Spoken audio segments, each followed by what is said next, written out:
Listen to my bluebird laugh. Hey guys, how's it going? Doing another album review. Going back to 1967 again. This year is the 50th anniversary of that year, and it was a landmark year in the history of rock and roll. And this time I'm going to be doing Buffalo Springfield again. Not Buffalo Springfield again, as in I'm doing Buffalo Springfield again, but I'm doing Buffalo Springfield again, as in Buffalo Springfield again, the title of their second album. So, this was the second album, I just said, recorded by Buffalo Springfield, released on November 18th, 1967, reached number 44 on the Billboard Top 200, and which is a respectable position, not as high as they would have liked, top 40, top 20 even, as I'm sure is what they would have really liked, considering how big of a hit For What It's Worth was previously to this album. But this album took a long time to record, 9 months, which in the 60s is like eons, considering bands were releasing 2 to 3, sometimes 3 albums a year at this point. And a lot of things were like contributed to this album taking so long to record. Some of the members of Buffalo Springfield were from Canada, including Neil Young. And Bruce Palmer, the bassist, was actually deported back there during this time.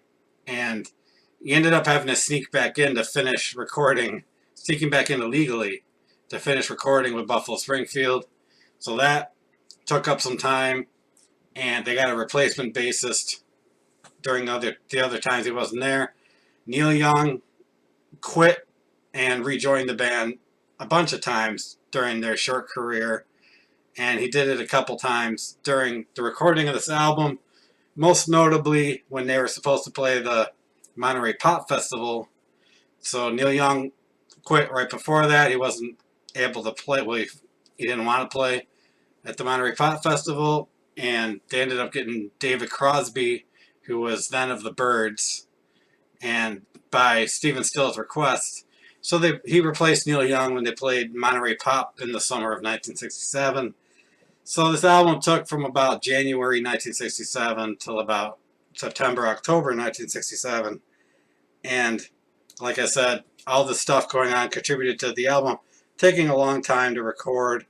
It actually features the first compositions by Richie Furay, whatever you pronounce it as, who would go on to more success after Buffalo Springfield. And I'm not a big fan of his stuff after Buffalo Springfield, to tell you the truth. But he's got a good song on this album. I'll say right now that not every song on this album is that good, but the ones that are good make up for it. And the album's dedicated to record producer Barry Friedman, whoever that happens to be. So I'm going to get into the songs.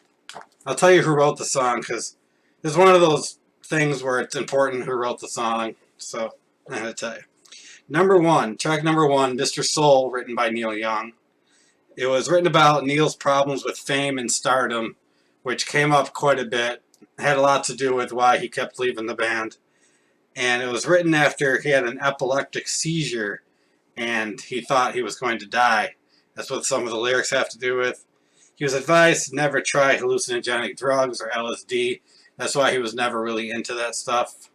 Sorry, my mask is... Okay, thank you. It's a really good song.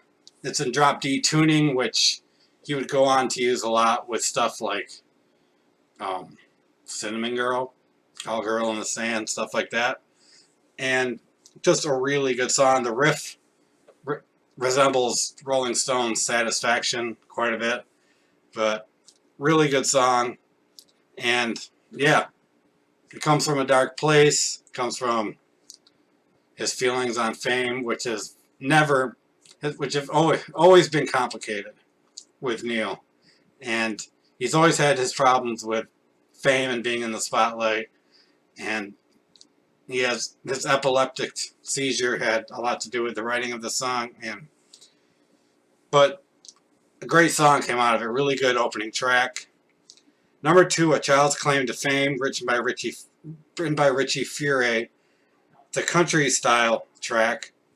This is the best, I would say the best Richie Furay song on this album. I do actually really like the song. It has a pedal steel guitar, and it seems to be about a relationship in which somebody is lying to the other person, and the other person's pain dealing with this. It's pretty upbeat for being as sad and depressing as the lyrics are. The song is really upbeat.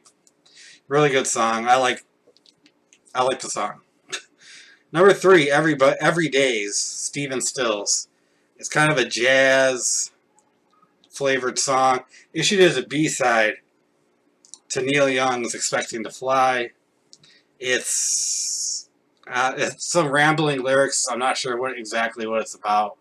It's a decent song. It's probably my least favorite Stephen Stills song on the album, but it's still a pretty decent song. Number 4, Expecting to Fly, written by Neil Young. I just mentioned this song.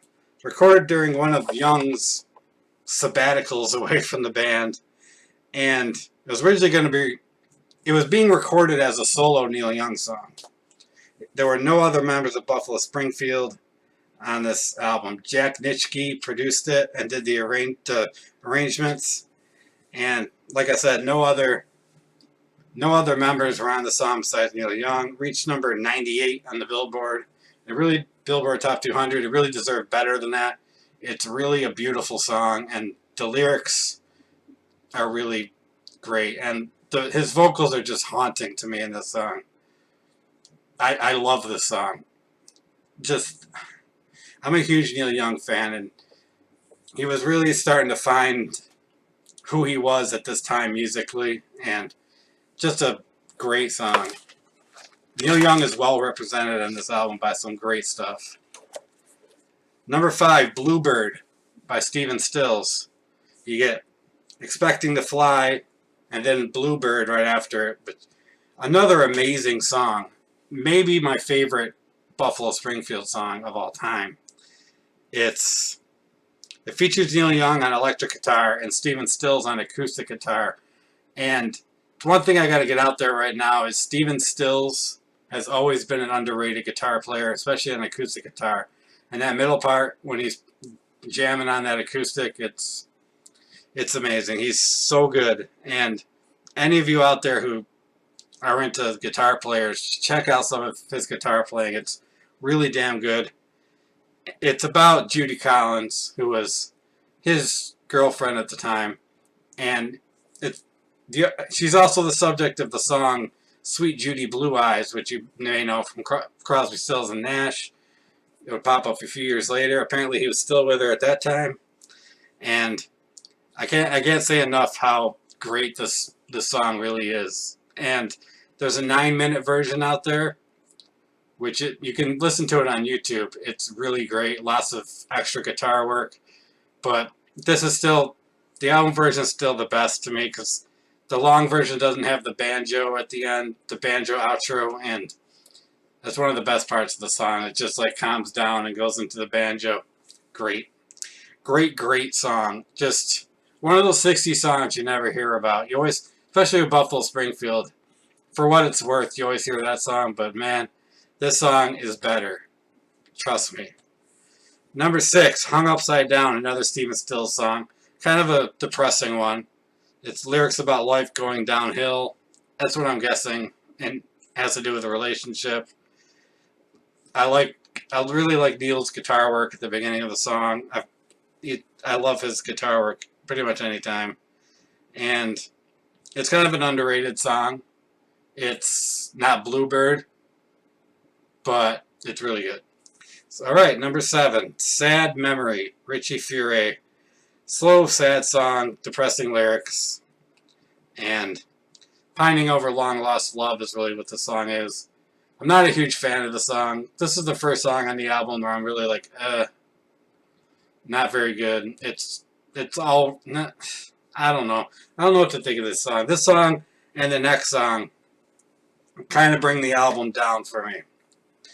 Okay, and that next song is called Goodtime Boy, which is the absolute worst song on this album. Let's get real here. I don't know if any of you are familiar with this album, but this song is bad.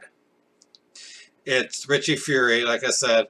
It's kind of a soul song, soul style, and just really doesn't fit with Buffalo Springfield to me. I don't know why. They, I have the Buffalo Springfield box set, which has a lot of outtakes and B-sides and stuff, and there's so much stuff recorded during this time that's way better than this song. I don't know why the song was put on there. Maybe Richie Fury insisted that had to be on there. I don't know. But it's not good. Just trust me on this. Okay, number 9, Rock and Roll Woman, Stephen Stills. Another great song. God, this mask is pissing me off today. I know I'm not taking it off. It was rumored to be about, Rock and Roll Woman was rumored to be about Grace Slick and Janis Joplin. I feel like it's probably about Grace Slick, given the time period it was released. Janis Joplin was around in that time, but she wasn't huge yet, and Grace Slick was just all over the place at this time. So I'm guessing it's about Grace Slick, and so it's a song that Neil Young's not on. David Crosby has been rumored for a long time to sing backup vocals on this song, and actually having to do with the writing of this song, which I actually believe listening to the song. And if you listen to the harmonies in the song, you can kind of tell that David Crosby's probably in there, and it seems like kind of a precursor to Crosby, Stills, and Nash. It's a really good song. Especially the middle part just reminds me of Crosby, Stills, and Nash. It's really good. Okay, the final song, Broken Arrow by Neil Young. This is really like Neil Young's masterpiece at the time. It includes ideas from a Buffalo Springfield demo called Down, Down, Down, which is on that box set that I have. And if you're a Buffalo Springfield fan, pick up that box set. It has 3 different parts to the song, kind of combining 3 different songs into one song, and they're all in different time signatures. And it opens with crowd noise from a Beatles concert, of all things.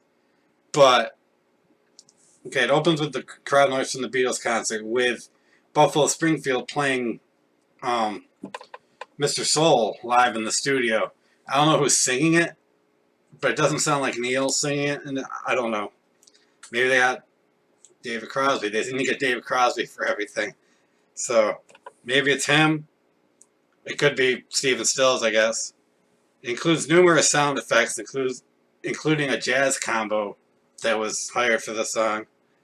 And it kind of, at the end of it, it kind of has this weird jazzy part that goes into like a heartbeat, the sound of a heartbeat, and then the song just like fades out and ends. It's a really good song. Neil Young was the only one present out of Buffalo Springfield. There's another one that was supposed to kind of be a solo thing for Neil, but he ended up going back to the band. And Richie Fury added his vocals, his background vocals later on. But that was it. It's, to me, you can tell on this album, Neil Young kind of moving away from Buffalo Springfield, wanting to do his kind of thing. Like Expecting to Fly and especially Broken Arrow are really kind of experimental things to him. Stuff he hadn't really kind of done before. He'd always, early on in the band's career and his career, he had issues with his own voice, and it took him a long time to really express himself vocally, and he really does it on this album. And like I said, those 2 songs on this album are just not good, especially the Goodtime Boy. It's fucking terrible. But the rest of the album is great. So there's 10. This one's easy. There's 10 songs. 2 of them are bad. So 8 out of 10. That's what I'm giving it. So yeah, that's another 1967 review. I got some more coming. I don't know if you guys like them or not, but they're still coming. Got some more recent album reviews coming too. So I don't know. If you want, give me a like, subscribe. Let me know. Let me know if there's anything you want me to review. Yeah. So have a great day, everybody.